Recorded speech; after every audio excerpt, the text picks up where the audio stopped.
By the way, how many students are here? If you're a student, right? 1, 2, 3, 4, 5, 6, 7, 8, 9. Okay. This is a good group. Thank you very much. Appreciate it. Thanks, Pienza Community College, especially for coming. And I just want to point out as we start. Yeah. Okay. Clap. Go for it. Yeah. Good. And just as we're starting, I just want to mention Silicon Valley Video Summit is coming up. So this is a free and fantastic meeting for media and entertainment professionals. It's free to professionals, and you have to register. It's January the 28th in Mountain View at the Computer History Museum, and we had almost 700 people last year, so we're really hoping for about 1,000 this year. For professionals, it's an all-day event. I think it starts at about 9 in the morning. And for students, it starts at, I think, around 12 or 2 o'clock, something like that. You'll have to check when you register. But definitely recommend that you're there. I'm going to switch to our topic of the day. All right, so again, welcome. This is our November 14 meeting, and we're here at Dolby Lab in Sunnyvale. And I want to, and I think that button works. No, that one. Okay, just want a special thank you to our sponsor for tonight. So this is why we have our pizza and our sodas and water. So thank you very much to Matt Levine from Buckeye. And our topic for tonight is on a software-defined, all AI-enabled platform for live media. And Thomas True is going to talk us about it in just a few minutes. But first, I just want to introduce a few people here. So I'd like to start with our former chair, Ken Terry. All right, everyone. Welcome. Again, for those of you who don't know me, my name is Ken Terry. I've had the privilege of serving as your section chair for the last 4 years, all through the pandemic. And so, yay, we survived. So we're glad we're back to meeting in person again, and we're trying to get our meetings back on schedule. And that's one of our goals, to continue this chapter, keep it growing, keep membership coming. We're happy to see you students here. As we've stated in the past, we really want to involve the student chapters in all our activities. And so we invite you to all these activities, and we really want to support the student sections. So, once a year we turn around have section elections and roll over leadership. And so this year I'm passing the role of leadership of the chair to Shane Ruggieri. And so he's going to be our new section chair, and this is our first meeting back since the elections happened, so this is his official first meeting. So I'd like you to welcome Shane Ruggieri to the... Hey, I just want to say thanks, everybody, and welcome. We got a couple managers here also, so it's not just me. We've got Advanced Systems Group LLC, Garrick Huey. Where are you at? Raise your hand. There he is. Mr. John Scheich, who's also a manager. Where is he at? He makes a lot of things happen. He's hiding. See, he's working right now. Jeffrey Way of Open Drives. I don't think Jeff's here today. I don't see him anywhere, but he is definitely a manager. And Thomas True, who's going to be talking today. There he is. So, I've talked to a couple of you. I'd love to see more managers get involved. All a manager, we need like 2 more. Okay, all the manager does is they hang out, they eat pizza, they drink. I'm just kidding. They don't do that. We do that, but it would just the idea of it is just have you come up and introduce us to maybe one speaker, and then maybe try to find a location. That's all the manager is really. There's John Scheich. There he is. He's also a manager. We just made him one today. We forced him into it. But if you'd like to be a manager, please check. Yes. Thank you. You're very welcome. If you want to be a manager, there's no requirements other than try. Okay. So please do, if you want to become a manager, please see one of us and one of those guys. So I would like to introduce our speaker tonight, Holoscan for Media. I'd like to welcome you to Thomas True. Please welcome him. Thank you.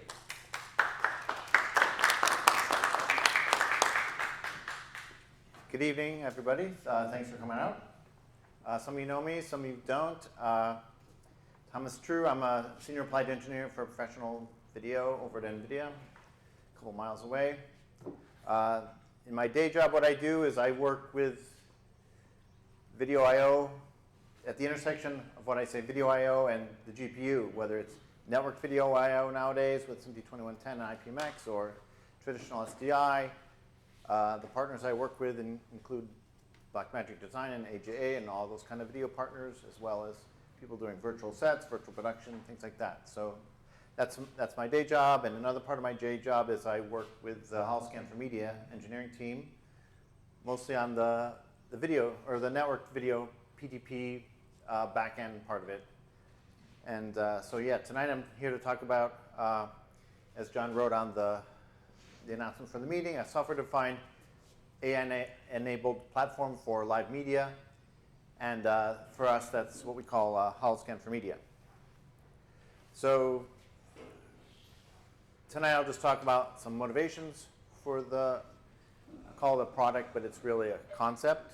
It's a POC, or we call it it's a template. I mean, it's not something we sell. We sell the GPUs and the network interface cards that go into it. It's more, here's an architecture that you can build yourself, or you can use a system integrator to build for you and integrate all the pieces.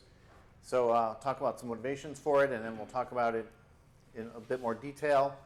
And then we'll finish up by talking a little bit about AI and how not only is it a platform for your traditional media production workflows of color space conversion and frame rate translation and encoding and decoding, but you can also deploy AI microservices on it. So how did we get here? So as many of you are aware, if you work in live media production today, there's a challenge, right? You need to deliver something that's engaging to the audience, and now it's got to be personalized, it has to be immersive and interactive and all that. And one of the ways we're getting to do that is through the creative use of tools in the back end to produce the content, but also the use of AI. So that's kind of part of the motivation for this project. And then the other motivation is more on the technical side.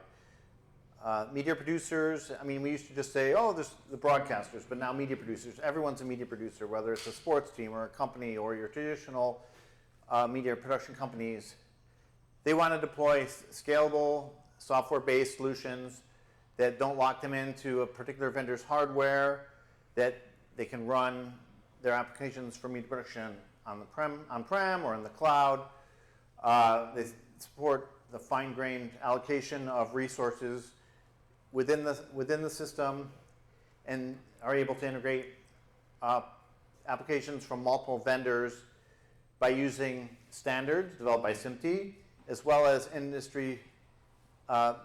standard industry practices. And then, while also with the move to SMPTE 2110 and video over IP and network-based video and common off-the-shelf COTS hardware, we want to leverage the best practices of that in the IT industry. And of course, this is all wrapped in the transition that we've been going through from SDI to 2110. That's kind of the starting point, and from there, we're kind of in the next phase. So this platform that I talk about is it kind of started back in 2018 when the EBU came out with this idea of media nodes, and the media node it started with the transport of the media, the time in sync, having operational control of it, and being able to remotely configure it and monitor it, and then have some security aspect. And then in SMPTE 2022, there was an issue of the SMPTE technical journal, SMPTE journal, that talked about IP foundations for the next generation of media production. And in that article, or in that edition of the journal, we actually wrote an article that described, we took the original foundations from the EBU, the European Broadcast Union, and we added 3 more foundations. They're using accelerated server hardware, virtualizing that hardware, and then having software composability. So software-defined workflows, and built around these media functions. The EBU defined them as media functions, where you have your media essence streams, your transport, and your metadata.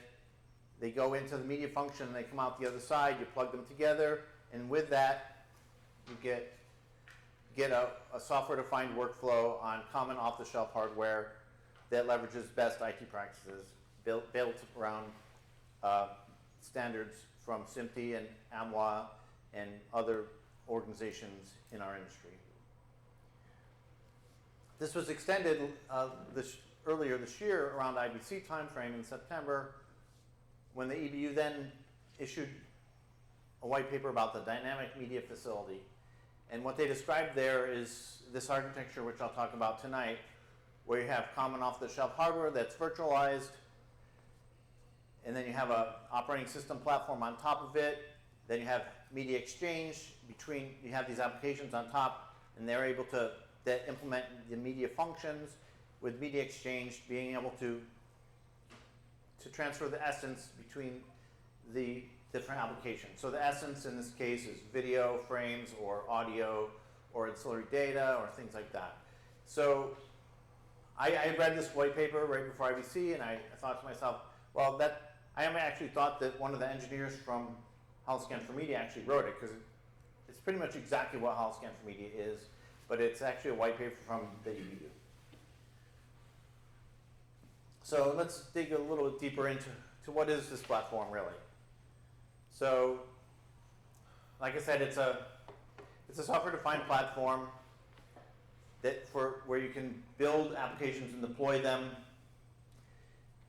and then it lets you create these media processing nodes that you can then connect together using the NMOS Network Media Open Specification, which is a control layer API to connect them together to produce media. And it's all built around open standards, and starting with SMPTE-2110, but we also can do NDI and SRT and other video transport technologies. And it also includes and is built upon, like I said, NMOS, but also PTP timing and security and all the best industry practices. So the architecture kind of looks like this. We can start at the top, or we can start at the bottom.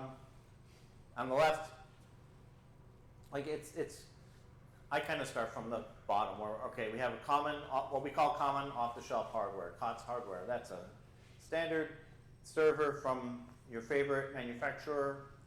It can have 1 or 2 CPUs, and then we can put 2 to 8 GPUs in this platform. And then on top of that, we install operating system with Kubernetes. Kubernetes is a container platform where you can deploy applications as containers. And then on top of that, in addition to being a container platform for deploying containers, it also manages redundancy, right? So one system goes down, it automatically migrates your application to another system transparently. On top of this, on top of the GPUs and CPUs and network interface cards, in the OpenShift in the Holoscan for Media platform, we're using OpenShift Kubernetes from Red Hat, but you could use other Kubernetes implementations. And then what we contribute is, on top of these, you have a network operator, a GPU operator. The network operator is, if you think about your computer, it has a driver in it that drives the networking interfaces, right? So the network operator is the open source driver for the network interface within the Kubernetes environment. So it kind of virtualizes the network card, right?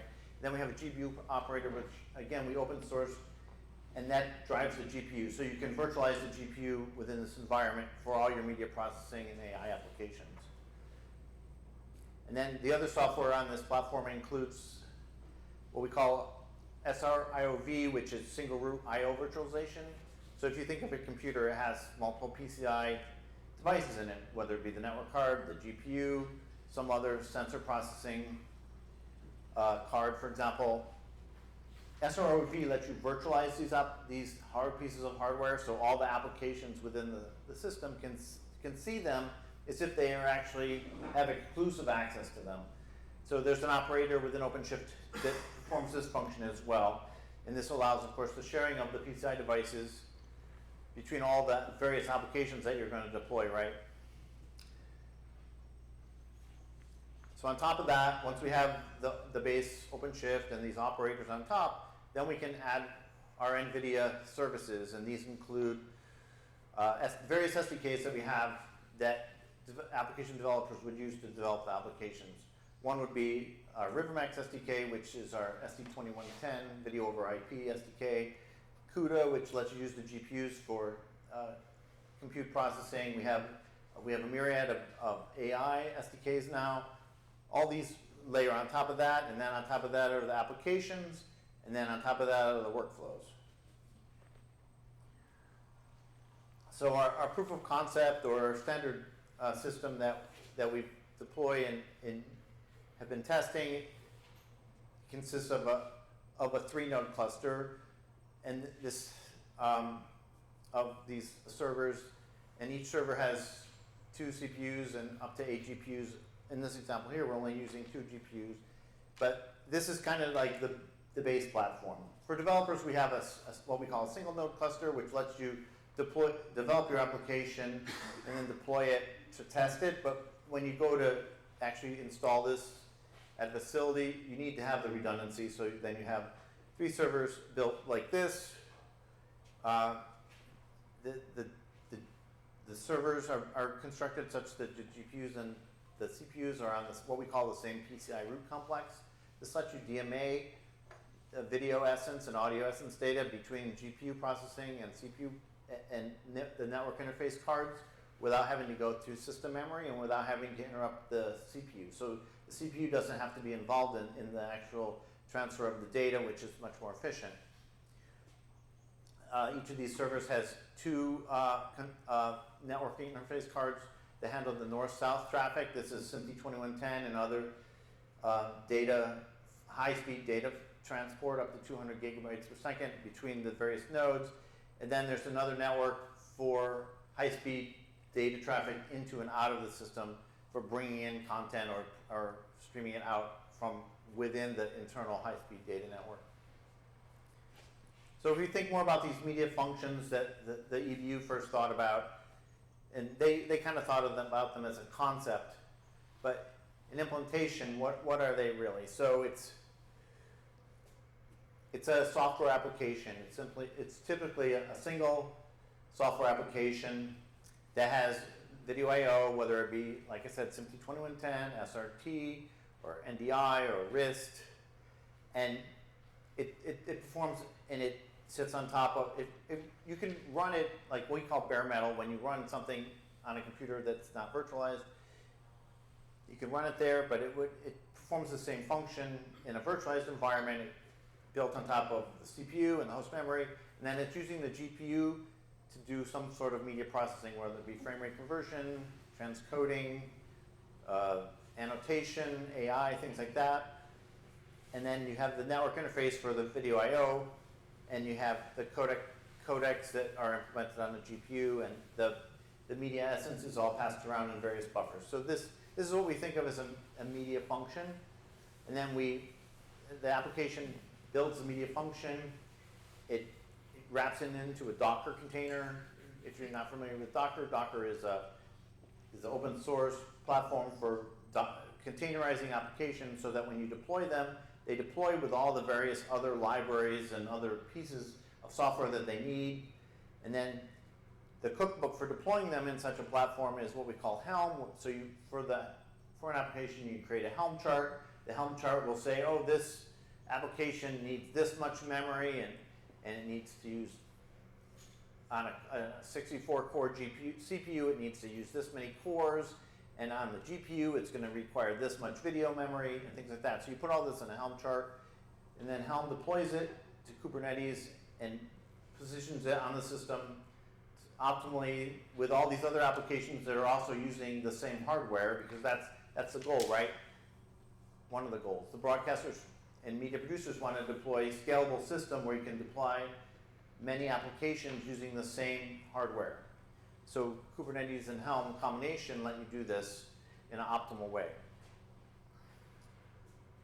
So in the end, we have our platform, and some of the advantages, like I said, is it's all IP-based infrastructure built on IP best practices. It's IT managed, so your sysadmins that manage your network and your regular IT can manage it. It's not one-of-a-kind piece of hardware that some vendor dropped into your facility that has its own operating system or its own control or whatever. It's a common platform that is not like different from all your other platforms. It's open source, built on open source standards and open source software, and you can develop your application once and then deploy it, like I said, on-prem or in the cloud. And the slide says it's Gen AI ready. Gen AI is just one of a myriad of applications that you could actually deploy on the platform. So I've mentioned some of the technologies. It's of course built on GPUs for the GPU processing of the video and audio essence. RiverMax, which is our library for doing video over IP using the NVIDIA Mellanox ConnectX 6 NICs or the Bluefield NICs, which the Bluefield NICs also contain ARM cores for doing processing on the NIC instead of on the CPU. It's built on common off-the-shelf hardware, so like I said, we don't actually sell the hardware, or we spec the hardware, and then you would go to Dell or Lenovo or whoever you would buy your hardware from, and you would specify the hardware that you want, and you would get it from them, and they have it all certified, and you would just bring it into your facility. And RiverMax, like I said, I talked about earlier, RiverMax also features direct I/O, so you can go, it lets you do networking and bypass the network stack of the operating system. So we can go direct from the network interface right into GPU memory without having all the other ISO layers of the network stack there, and it's the most efficient way to do that. So when John asked me to do the talk tonight, he really wanted to see a demo. Unfortunately, to set up a demo here is kind of difficult. I would need to remote it from 2 miles away, and we need high-speed internet and a bunch of other things. So you have to deal with the fact that I have a PowerPoint slide. So at IBC, we showed like a whole media workflow. In NAB, we had 3 apps, and in IBC, we had 12 applications on the platform. So we started with contribution on the left, where we worked with Red Digital Cinema. They're one of the first partners that we engaged with. They have Red Connect. Red Connect lets you stream 2110 directly out of the back of their camera. And then we had Compromato that were taking MPEG transport stream material, and we had Fraunhofer was doing some JPXS decompression. So there's our contribution, and then in the middle we were doing media production, and that included doing graphics overlays, a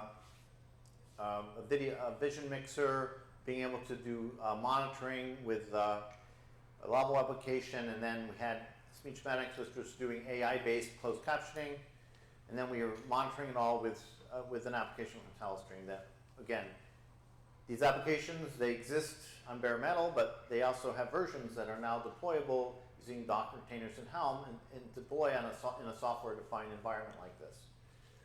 And then at the end, we had distribution, and then being able to stream directly to the cloud. So if you're working on-prem and you need to go to the cloud or back, then we have the hooks for that. And this is just a slide about the partner ecosystem. So we have this platform, and it does media functions. So in addition to being able to do the traditional ones, like I said, like color space conversion, transcoding, frame rate conversion, graphic overlay, bottom third, bug insertion, all that stuff, it's also a platform that's ready to do AI.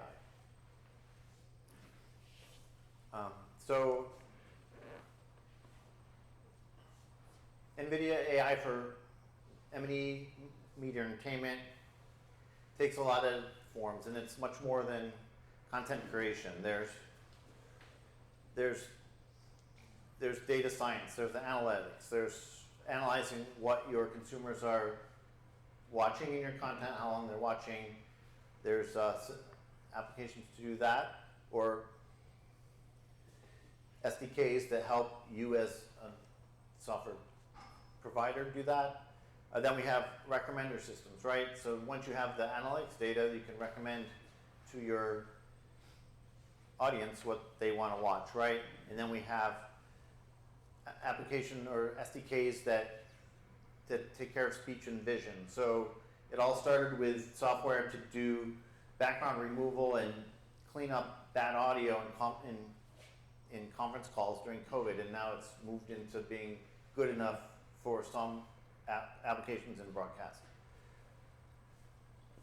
And then there's an inference server for like doing object detection, for automated captions, or for object tracking and automatic illustration.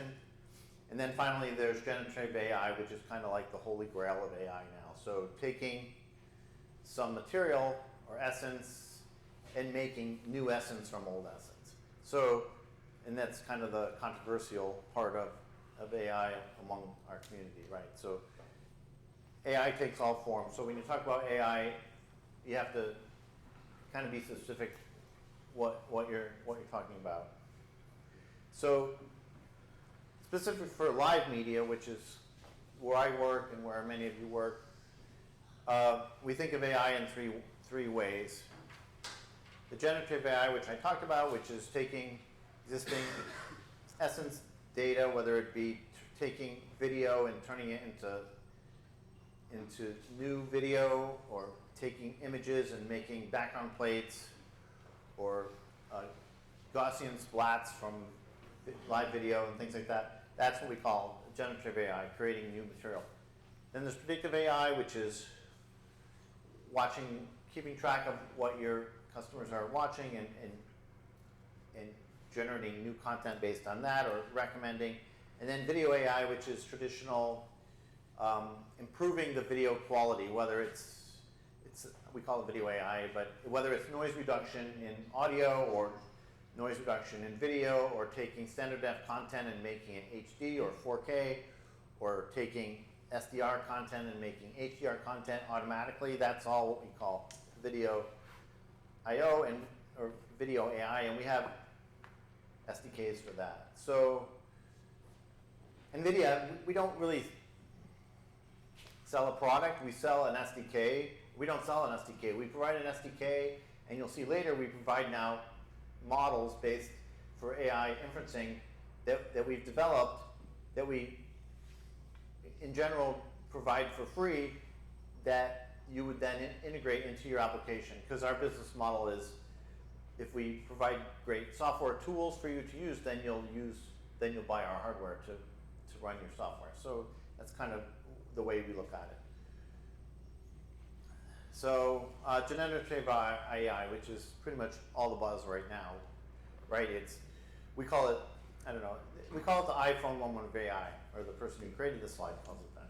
So it's taking existing essence, whether it be text or images or video, and creating new images from that, whether it be closed captions, Gaussian splats, like I mentioned, which takes static images and creates a 3D scene from that, or soon we hope to be able to do that in real time, take video clips, create real-time 3D video from that, creating generative or background plates, being able to take like sports content and analyze it and make 3D and fly around it all in. That's what we consider generative AI. So to build a generative AI application, it's kind of intense. And the bottom line is here, you can do it yourself, or you can use existing models, right, to do your inferencing and not have to do all the work. But just to go through the steps, basically you need to acquire the data. So if you're a movie studio, you have your whole curated library of all the material that you've ever produced to just generate your models with. Well, you basically start with a off-the-shelf model, but you're going to train it on your data, right? So you need to acquire all the data, and if you're a movie studio, you're lucky and you have all the data, or if you're a network, TV network, you have years and years of data. But it needs to be curated, right? And then it needs to be trained, and then you take a model off the shelf and you customize it for your data, right?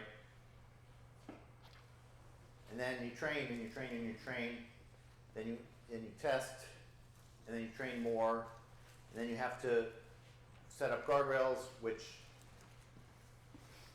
prevent your AI from giving the answers that you don't want it to give, so you need to keep it trained. So all these are the various steps to producing an AI application in media and entertainment. So you can do all this yourself, and you can have a whole team of people on your staff that do this. And we have tools that NVIDIA creates tools for every step of this process, and I could spend all day talking about the various tools, and your eyes would gloss over. But it's an intensive process to get to the point that you have something that you can use in your media workflow that solves your problem. So what we've done is we've created what we call NIMs, Neural Inferencing Microservices.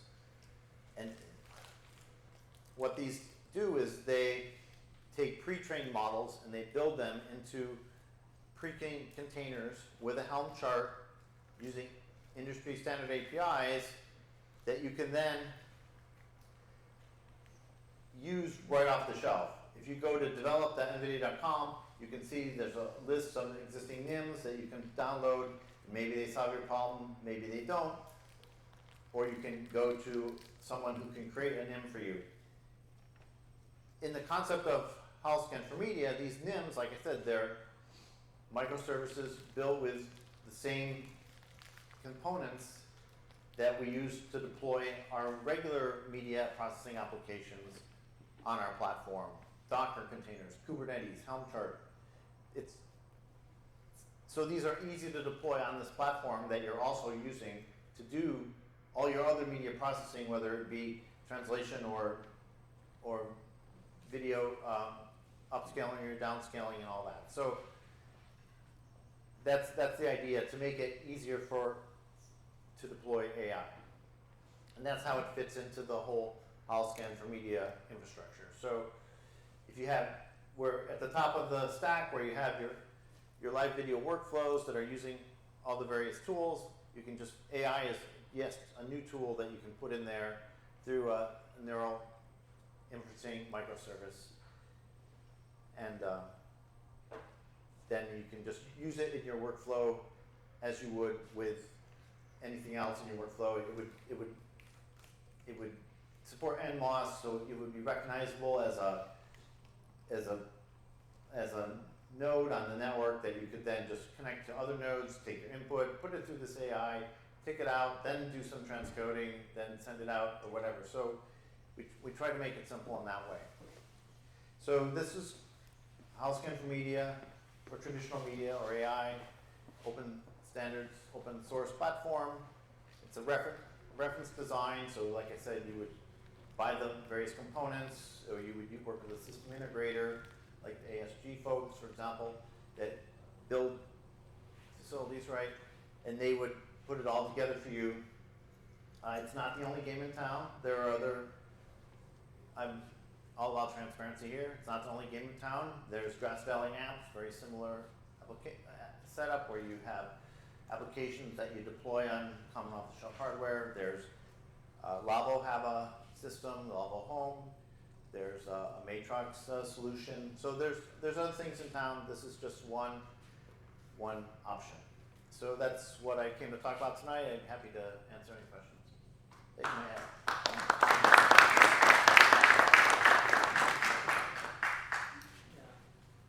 Yeah, so Pat asked, for students, what would you think about when you plan your studies or your career in relation to a platform like this? Well, I mean, what's interesting about a platform like this is it touches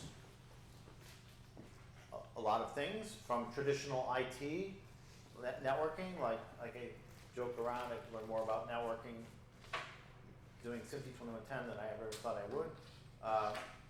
But traditional IT, if you're into developing application for this is, if you're doing the video I/O graphics creative part of it, is not really any different than if you were developing it for a bare metal system. The only difference here is that everything's virtualized. So you still need the same background of computer graphics and video and that background. And then this just has the standard IT processes of Kubernetes and Helm on top of that. So being good with that kind of technology is awesome as well. But then another idea behind this whole platform is that if it's easy to deploy, then if you're a creator, you should never have to think about this. Your staff should have this all set up. Whether you sit down and work on this at your desk and it's in the cloud or in the data center versus on your local workstation, as a creator, you shouldn't have to think about this. You should be able to do your creativity independent of where is this all happening. It's just, and then if you're going into management or being managing a production or a facility, the thinking here is it's standard off-the-shelf IT equipment. You don't have to go and shop at 6 different vendors for different pieces of hardware and then get them all to play together. They should all play together. So it's a long time since I've been a student, but that's kind of what I think about. And when I talk to students, I always tell them it's good to be like a jack of all trades and not like focus on one thing, because you can get something like this dropped in your lap and you can be an expert on one thing, but it's good to know a little bit about a lot of things, and then you can, when you need to be an expert on one thing, you can easily study up on it. So that's kind of my recommendation. The question was as software-defined workflows built on COTS hardware move into facilities, how do I see the staff changing? Well, you definitely need people that understand, are IT based, that understand computers and networking and how to use open source software. But I would suggest that I wouldn't take IT people and make them media people. I would take media people that are interested in doing more IT related things and start with them and train them on this, because as we've seen with 2110 and RDP and UDP, you get core IT people looking at what we do with video over IP and how we set up our networks, and they think we're crazy. So it's better to start with video, people that understand video and audio and then can grasp the IT part, versus IT people that may or may not be able to grasp the media part.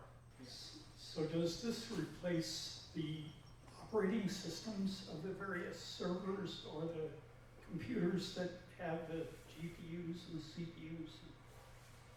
I missed there's a word in this. Does this replace, what was the middle? The operating systems? Because it's talking right to the hardware, right to the GPUs and CPUs. Right, so there's still an operating system there, but the various parts that are on top of that, the operators, they talk directly to the hardware and they bypass the traditional operating system in an attempt to make it more efficient, because it's all about latency and we're doing 60 hertz video where we have 60 milliseconds to process a frame, and you want to reduce the amount of time to get the frame from the network card into the GPU to as fast as possible. So it's all about getting rid of the operating system in the middle and optimizing that. Good talk. You mentioned you use, it's open source and you publish the specifications and things. Same with a vendor who wants to provide a piece of microservice, a service running on your platform. How portable is that to one of your competitors, one of these other platforms? We're SMPTE, we're standards, we're interoperability. What are the interoperability considerations? Deployment piece, like the Docker container, the Helm chart, that part is all super portable. it's when you get into using our other SDKs that you're going to run into trouble. Like if you're using, I mean, if you stick, so let's talk about transcoding. If you stick with FFmpeg, you'll be fine because, so FFmpeg, it knows how to use the codecs on the GPU, but if you don't have a GPU or you have an AMD GPU, then it'll use those codecs. So you'll be okay with something like FFmpeg, but if you use our codec SDK directly, then our codec SDK doesn't know how to use other software-based codecs. Or if it uses CUDA, which is our GPU SDK for compute on the GPU, then there's no software backup for that, so it's pretty tied to the NVIDIA GPU. But there are plenty of the applications of those 12 that I mentioned that don't really use the GPU. They're just using, they already deploy in Helm with Kubernetes, so they easily deploy on this system, but they're not GPU based. So, but as soon as you touch a GPU with anything that's not an open platform or open SDK like FFmpeg, you're going to run into trouble. Repeating the question, can you get a simple in and out SD2110 app working? And actually, we have sample applications that'll do simply 2110 capture, do some compositing or something or nothing, and do out simply 2110 out. That's all part of the sample applications that you can download for the platform, along with the developer guide and some other things. We have a website, what we call NGC, NVIDIA, I don't remember what it's called. You use an acronym for so long and then you can't remember what the acronym stands for. So anyway, we have a platform, an NGC site where you download, once you have the platform, or you can download the setup guide, all the various pieces that you would need, and a whole bunch of applications that get you started. And then you would typically take those applications as a framework to begin with. And like, if you don't want to worry about the 2110 input and output, that's already done for you. You just drop your processing inside this framework that already exists. So yeah, it should be easy to get going. I think I come from the media background, so for me the whole OpenShift Kubernetes, that part is way more difficult than getting video I/O working. Yeah, so the question was, what about other I/O, media I/O packages like Dante and other ones?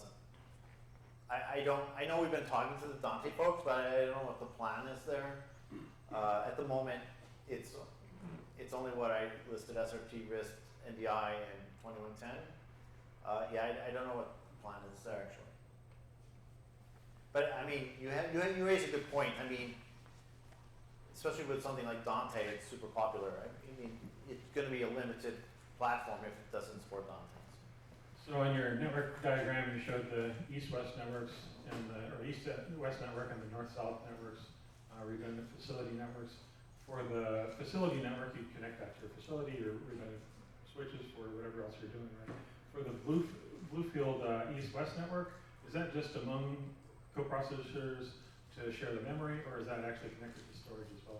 Yeah, so it was the other network was the high-speed data network between all the nodes. Yeah. The network that you're talking about, the Bluefield network, is the one that would be connected to storage or to some other fast file system or to outside of the high-speed data network between the nodes. Okay, so that wouldn't necessarily be your SMPTE-2110 in and out. That'd be on the red and blue. And Yes. Yeah. Storage would be on the Yeah. Okay.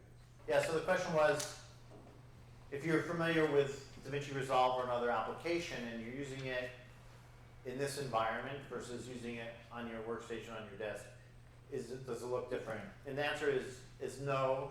The way it works, at least in this environment, is that the applications, they render to an off-screen. Instead of rendering to the screen that you're looking at, they render to an off-screen buffer, which then we use an application like Google Chrome Desktop that remotes the desktop back to your computer that you're working on. So the app is rendering as if it's always rendering and it doesn't know any difference. It's just rendering off screen. And there's another application that's reading back those rendered pixels and bringing them over the network to your local workstation. The same way that VDI works, like remote desktop for any application when it's bringing back some remote computer workstation desktop to your workstation. It's the same technology. So yeah, I mean, the only caveat is that applications need to be modified sometimes to support this remote rendering. Like for example, among the 12 applications that we showed at IBC, one of them was RT Software, which, if you're not familiar with RT Software, they're a graphics overlay company. They do a lot of things with sports and things like that. So they were already using the Vulkan graphics API to do all their rendering and prior to compositing on top of the video. But they had to make a couple changes so that they were with the be able to work with the off-screen rendering. But it was like 5 lines of code they needed to change. I know more about that because I was really involved in that part. But yeah, it should be fairly transparent to an application, but it is. They are off-screen rendering and bringing it back just like remote desktop, Windows remote desktop or Teradici or any of those solutions that do remote desktop forwarding. It's the same kind of technology. So so there are a lot of students here, and you said you had a media background. So for someone in a media background, and they're looking to learn more about this kind of stuff, like where do they need to go next? Well, I learned. I mean, I came into this from the computer graphics side. Okay. Everything I learned about video, I learned working. Before I was at NVIDIA, I was at SGI, and everything I learned about video, I learned at SGI, doing some of the first virtual sets and working with Sport Vision on the yellow line and football and things like that. So everything I learned about video, I learned there. As far as, I don't know, there's different ways to learn. I learned by doing. I mean, the hardest part is where you start. Once you choose something, I don't think it's hard to find information and learn about it with the internet, but it's where do you start it? I'm a engineer. I can